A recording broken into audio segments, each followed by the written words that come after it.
semuanya, dimanapun kalian berada. Semoga teman-teman selalu dalam keadaan yang sehat dan selalu dimudahkan dalam mencari rezeki. Berjumpa kembali dengan channel Sahabat Pena, channel yang berisikan tentang konten cerita romantis yang diberi latar belakang berupa video pemandangan alam.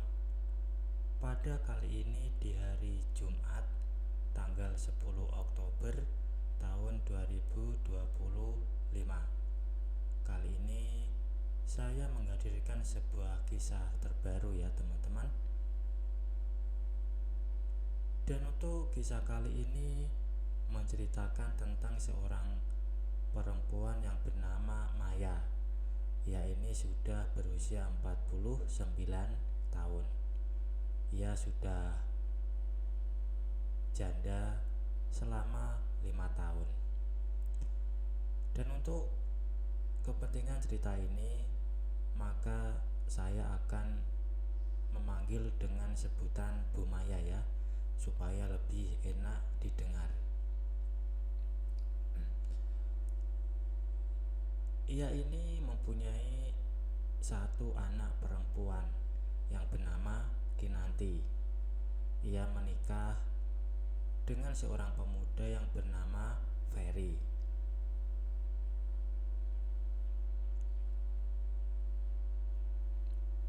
Ferry adalah pemuda yang baik, sopan, dan bekerja keras. Ia datang dari keluarga sederhana, tapi matanya memancarkan ketulusan yang langka. Bu Maya pun sangat menyayanginya, selayaknya anaknya sendiri. Karena alasan itu, Bu Maya meminta mereka untuk tinggal bersama. Ia tidak tega melihat anak dan menantunya harus berjuang dari nol. Lagi pula rumah itu terlalu besar untuknya sendiri. Kinanti sibuk karirnya. Dia bekerja di sebuah firma hukum yang menuntut banyak waktu dan energinya. Ferry juga begitu. Ia seorang desainer grafis lepas yang harus dikejar tenggat waktu. Sebagian besar waktu Bu Maya hanya berdua dengan Ferry di rumah. Kinanti sering pulang larut malam, atau bahkan tidak pulang jika ada kasus yang harus diselesaikan di luar kota. Awalnya tidak ada yang aneh. Mereka hidup seperti keluarga normal. Ferry sering membantu Bu Maya membawakan belanjaan, memperbaiki keran yang bocor, atau sekedar menemani menonton televisi di ruang keluarga.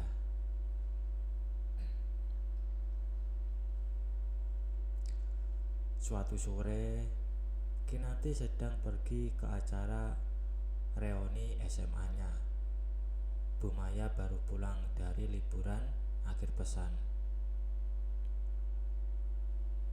Karena ia merasa lelah, jadi ia langsung naik ke kamar untuk beristirahat. Ia mengenakan gaun tidur sutra berwarna krim, pemberian dari Kinanti. Ferry sedang libur kerja. Seingatnya, Ferry sedang membaca buku di ruang kerja. Bu Maya berbaring, membiarkan lelah merayap di seluruh badannya. Mungkin ia tertidur sebentar, atau mungkin hanya memejamkan mata. Namun tiba-tiba ia merasakan kehadirannya di ambang pintu. Jantungnya berdebar pelan. Ia tidak membuka mata, hanya pura-pura tidur. Dan entah mengapa, Bu Maya mendengar langkah kakinya yang perlahan mendekat. Setiap langkahnya terasa seperti gema di keheningan kamar.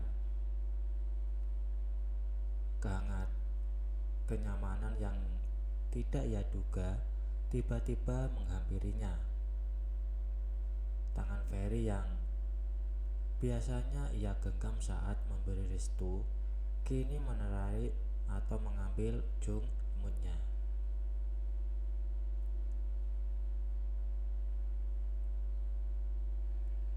Saat itulah sebuah perasaan aneh menyeruak. Perasaan yang sudah lama hilang, yang ia pikir sudah mati bersama almarhum suaminya. Debaran yang sudah bertahun-tahun tidak ia rasakan, kini muncul kembali di balik mata yang terpejam.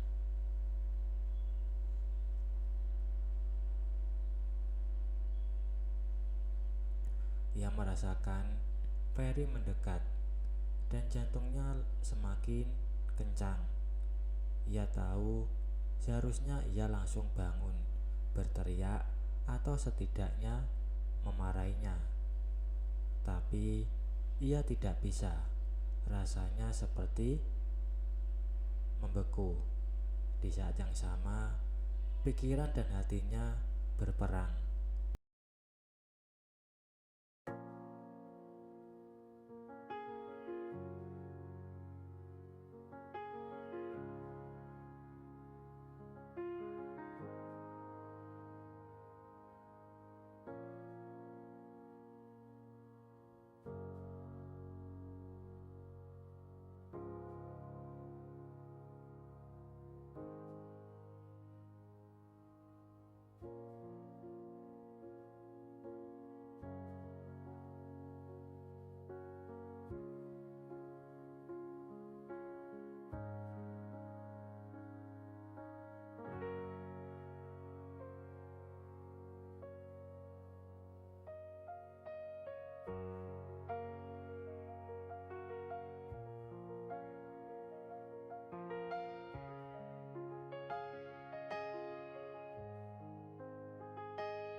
Jantungnya terasa seperti dihantam ribuan palu. Pengakuan itu sangat mengerikan.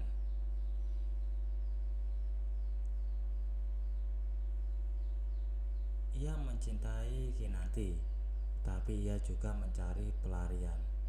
Dan yang lebih gila, Bumaya pun sama. Ia mencari pelarian padanya. Ia seorang ibu, seorang mertua, mencari pelarian pada sosok yang seharusnya menjadi penjaga kebahagiaan putrinya.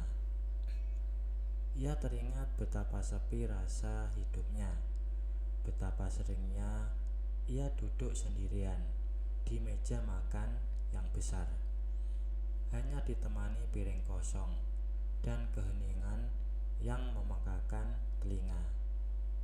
Kinanti dan Ferry sering makan di luar, atau Kinanti yang hanya membawa bekal dari kantor tanpa pernah menanyakan kabar Bumaya. Mereka terlalu sibuk membangun masa depan mereka sendiri, hingga lupa bahwa ada seorang ibu di rumah itu yang juga membutuhkan perhatian. Bukan uang, bukan hadiah mahal, tapi hanya kehadiran. Kehadiran yang tulus. Dan kehadiran itu ia dapatkan dari Ferry. Hari itu Bumaya membiarkan dirinya jatuh. Ia membiarkan batasan antara ibu mertua dan menantu runtuh. Memang mereka tidak sampai melakukannya, hanya sebuah pelukan.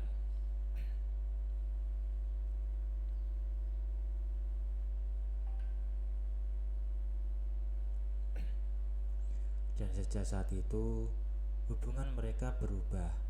Tak ada lagi jarak.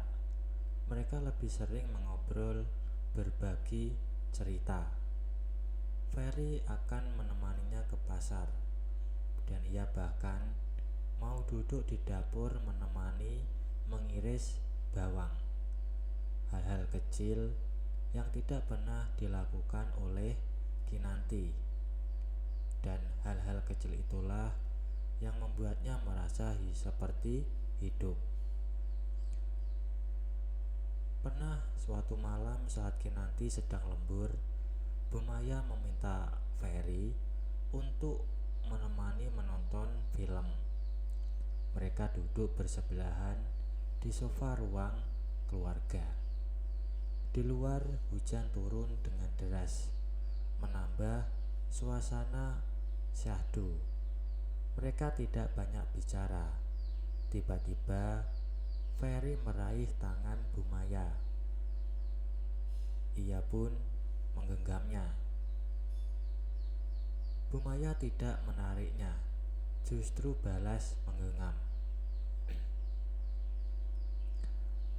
Bumaya menatapnya.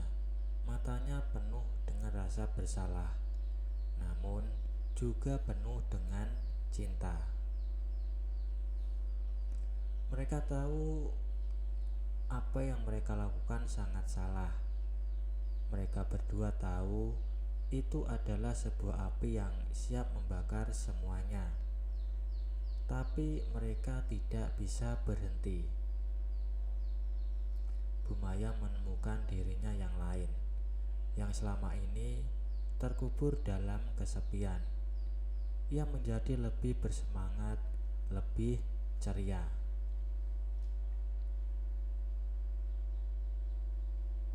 Tapi ia juga merasakan kegelisahan yang sama setiap harinya.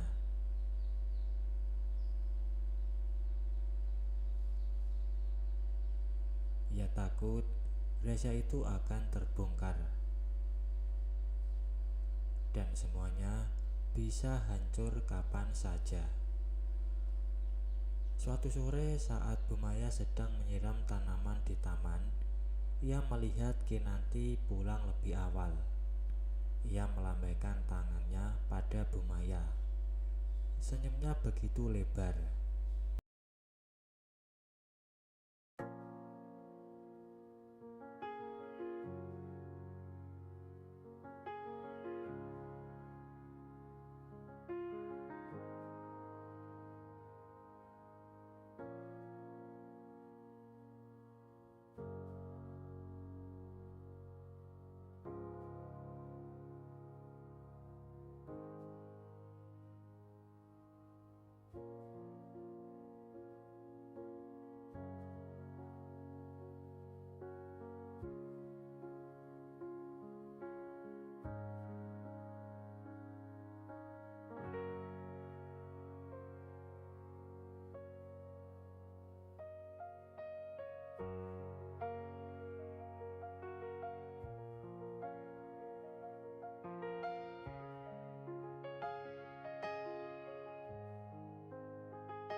itu di tengah hujan yang membasahi jendela, mereka bertiga duduk di lantai. Mereka tidak tahu apa yang harus mereka lakukan, tidak tahu bagaimana memperbaiki semua itu. Ada cinta, ada rasa bersalah, ada pengkhianatan, dan ada kehancuran. Semuanya bercampur aduk, menciptakan sebuah dilema yang tidak mungkin bisa diselesaikan. Bu Maya menatap Ferry dan Kinanti yang kini saling menenangkan. Di antara mereka, Bu Maya merasa sangat kecil. Ia melihat betapa mereka saling mencintai. Mereka saling membutuhkan. Dan Bu Maya hanya sebuah rintangan, sebuah kesalahan yang harusnya tidak pernah ada. Bu Maya pun bangkit, berjalan pelan meninggalkan mereka berdua. Ia harus membuat sebuah keputusan yang sangat berat. Ia harus melepaskan Ferry, bukan hanya dari sisi romantis, tapi dari sisi emosional juga. Ia harus membiarkan ia kembali pada Kinanti. Bu Maya harus membiarkan Kinanti memperbaiki hubungannya dengan suaminya. Ia harus mundur, meskipun itu berarti kembali tenggelam dalam kesepian. Bu Maya tidak bisa menjadi alasan kehancuran keluarga itu. Esok paginya, Bu Maya terbangun dengan kepala yang berat. Ia melihat Ferry dan Kinanti. Mereka terlihat lebih tenang, tapi matanya masih menyiratkan luka. Bu Maya tahu luka itu tidak akan sembuh dalam sehari. Mungkin butuh waktu bertahun-tahun. Dan Bu Maya harus mengambil peran sebagai orang yang bertanggung jawab atas luka itu. Ia menyiapkan sarapan seperti biasa. Kinanti dan Ferry duduk di meja makan. Tidak ada percakapan, hanya keheningan yang canggung. Bu Maya menaruh sepiring nasi goreng di hadapan mereka. Ferry menatap Bu Maya, matanya penuh dengan pertanyaan. Bu Maya hanya tersenyum tipis, senyum yang sangat menyakitkan. Setelah sarapan, Bu Maya pun menjelaskan kepada Kinanti dan Ferry bahwasanya ia akan pergi dari rumah itu, dan itu adalah cara satu-satunya agar mereka bisa memperbaiki hubungan tersebut. Bu Maya pun kembali ke rumah lama, rumah yang dibangun oleh almarhum suaminya di kampung. Rumah itu sudah lama kosong, dan Bu Maya butuh waktu untuk sendiri, untuk menenangkan diri. Baik teman-teman, mungkin untuk cuplikan ceritanya saya akhiri sampai di sini. Kalau ada salah penulisan maupun perkataan, saya minta maaf yang sebesar-besarnya. Semoga teman-teman dapat terhibur dengan cerita yang kali ini saya sajikan, dan nantikan cerita lainnya hanya di lain kesempatan. Saya ucapkan selamat beraktivitas dan terima kasih.